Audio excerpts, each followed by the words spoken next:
કેમ છો મિત્રો? રીપી ઈ લર્નિંગ હબમાં આપણું ફરીથી હાર્દિક સ્વાગત છે. આજે આપણે જોઈશું ભૌતિક ગુણધર્મ આધારિત એમસીક્યુ. મિત્રો, પહેલો એમસીક્યુ છે ડાયહેલોએરિન એટલે કે ઓર્થો, મેટા અને પેરા એ સમઘટકના ઉત્કલન બિંદુનો તફાવત કેવો હોય છે? તો એ આપણે થિયરીમાં જોયો, તેનો તફાવત એ ખૂબ જ ઓછો હોય છે. તો ખૂબ જ ઓછો એટલે કે બહુ જ ઓછો તફાવત જોવા મળે છે. તો આન્સર શું આવશે આનો? બી.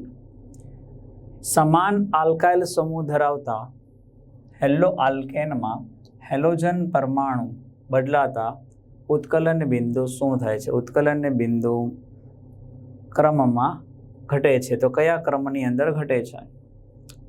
તો હેલોજનનો પરમાણુ ક્રમાંક વધે. હેલોજનનો પરમાણુ ક્રમાંક વધે તો ઉત્કલન બિંદુ વધે છે. તો FCl BrI આન્સર આવશે. આઈનું વધારે, પછી Br, પછી Cl, પછી F. તો હેલોજન પરમાણુ બદલાતા આ બદલાય છે તો ઉત્કલન બિંદુ આ ક્રમમાં ઘટે છે. તો સૌથી વધારે ઉત્કલન બિંદુ કોનો હશે? CH3I. અણુભાર જો આના કરતાં આનો વધારે છે, આના કરતાં આનો વધારે, આના કરતાં આનો વધારે હોય. ઉત્કલન બિંદુ અણુભાર વધે એટલે વધે.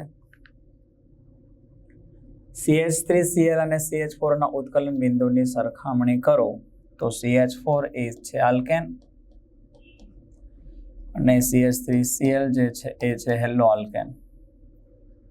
તો હેલો આલ્કેનની અંદર ધ્રુવીયતાને કારણે એનું ઉત્કલન બિંદુ આલ્કેનની સરખામણીમાં ઊંચું હોય છે. તો આલ્કેનની સરખામણીમાં હેલો આલ્કેનનું ઉત્કલન બિંદુ ઊંચું હોય છે. એટલે આન્સર આવશે બી.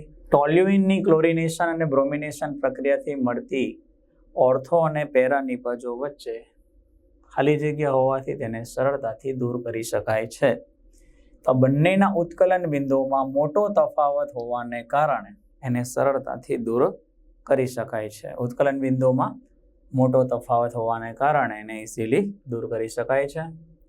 નીચેના પૈકી કયું સંયોજન સૌથી ઊંચું ગલન બિંદુ ધરાવે છે? ગલન બિંદુમાં મિત્રો આપણે શું કીધું હતું? પેકિંગ ક્ષમતા જોવાની. અને આમાં કોની પેકિંગ ક્ષમતા સૌથી વધારે હોય છે? તો કે પેરાની. આની પેકિંગ ક્ષમતા વધુ હોય છે